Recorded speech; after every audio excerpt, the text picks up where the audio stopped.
Desde el Palacio Federal Legislativo seguimos conversando con el diputado Julio Borges. Las más recientes declaraciones de la rectora D'Amelio, por ejemplo, dejan muy claro que el CNE aspira, o al menos quienes representan con su conducta el favorecimiento de la opción oficialista, sí, han dejado muy claro que quieren ganar tiempo y que aspiran tomarse todos los lapsos que establece la ley y que además establece el reglamento por ellos aprobado en el año 2007, que a mucha gente, por cierto, se le olvidó. Mucha gente decía por Twitter, eso es nuevo, y nosotros todos insistíamos, no, esto es antiguo, lo que pasa es que ahora es cuando comienzan a medirse los efectos reales de la aprobación de ese instrumento. ¿Cómo esperan enfrentar ese camino tan difícil y tan tortuoso con posiciones adelantadas como la de la rectora? Bueno, Diciendo que se va a tomar el lapso hay que completo. entender con claridad que en Venezuela no hay ni justicia, ni hay reglas de juego, ni hay leyes. Simplemente quienes están en el poder son personas que utilizan la Constitución y las leyes como les da la gana y a su beneficio.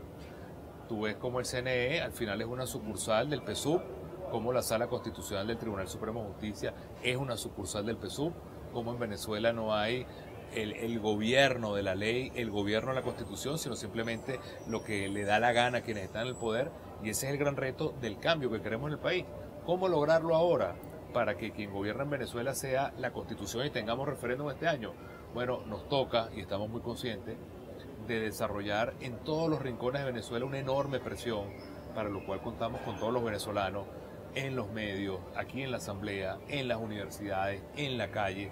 Venezuela se tiene que poner de pie como un solo hombre, una sola mujer, a lograr con la presión social pacífica pero determinada a que ese derecho que está en la Constitución, que no es una opción como dice Maduro, es un derecho que estamos solicitando desde 9 meses antes de lo que significa la finalización de este año, nosotros podamos tener ese referéndum que es la única ventana pacífica. De lo contrario, como te decía antes, el gobierno lo que está es empujando al país a la violencia. Mientras nosotros lo que queremos es abrir un camino de paz, el gobierno se empeña en empujar al país a la violencia. Y quienes queremos la paz, tenemos que lograr, que eso se dé con la presión social. La preocupación que muchos de sus electores tienen, y no solamente de sus electores, sino de quienes en este momento están decepcionados de lo que está pasando, en ese momento quizás no votaron por ustedes, es si llegan o no llegan antes del 10 de enero a revocar a Nicolás Maduro en caso de que el reglamentariamente, de acuerdo a las reglas de juego, de acuerdo al reglamento, de acuerdo a la urgencia nacional, no hay ni una excusa para que nosotros en septiembre, octubre, noviembre no tengamos referéndum en el país. No la hay.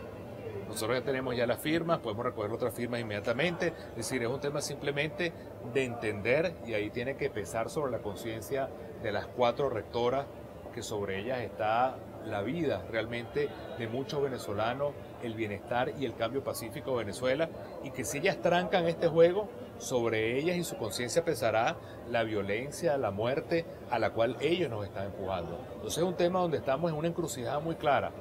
O recorremos el camino de la paz y la democracia, que es el que estamos promoviendo nosotros, o el gobierno nos lleva a la violencia, al enfrentamiento, a la presión, porque Venezuela es un volcán de malestar creado por una situación económica, por una situación en la electricidad, por una situación en el agua, por una situación de violencia creada enteramente por el gobierno. Y que sea el propio gobierno el que no le dé un cauce a esto, sino que siga trancando el juego, a mí me parece que eso es criminal con todos los venezolanos.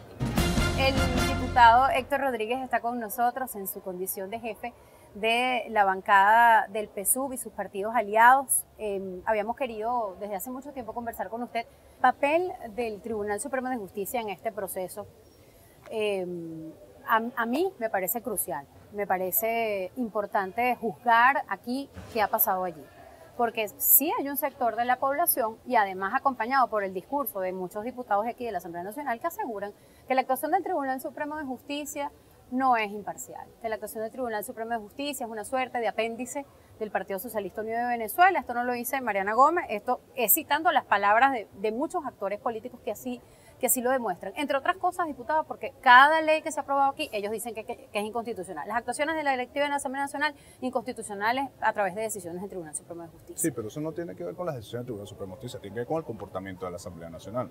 Si yo dirijo la Asamblea Nacional y lo hago violando sus reglamentos, violando sus leyes, violando la Constitución, es natural que el órgano que le toca hacer cumplir las leyes, diga, estás incumpliendo las leyes. ¿A usted le Por parece ejemplo, que es constitucional la actuación del TSJ en este momento? Correcto, ¿Está dentro del marco completamente. constitucional? Y me parece absolutamente inconstitucional la actitud de la Asamblea Nacional.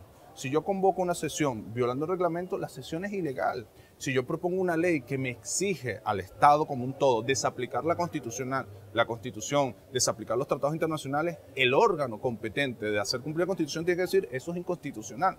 Entonces, el comportamiento de la Asamblea, del Tribunal Supremo de Justicia es un resultado también del comportamiento de la Asamblea Nacional.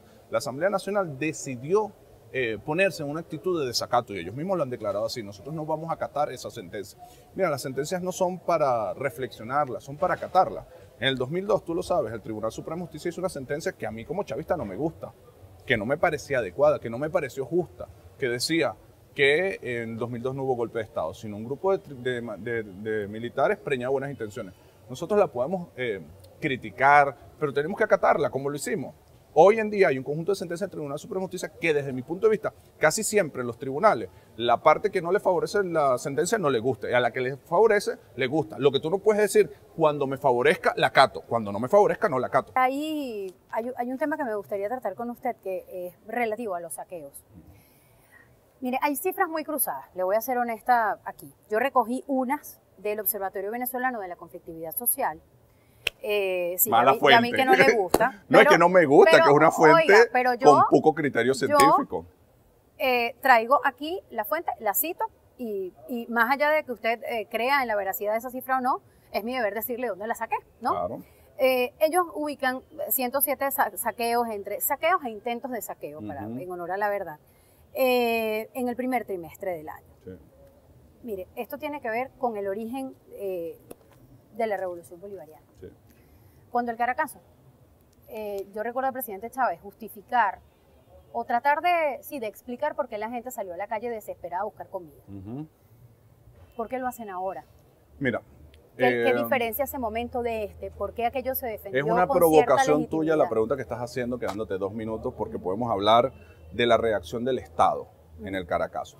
Podemos hablar de las características del gobierno que teníamos en un momento de gran dificultad. Un gobierno que aplicó una política neoliberal brutal, de congelar salarios, de congelar pensiones, de privatizar servicios.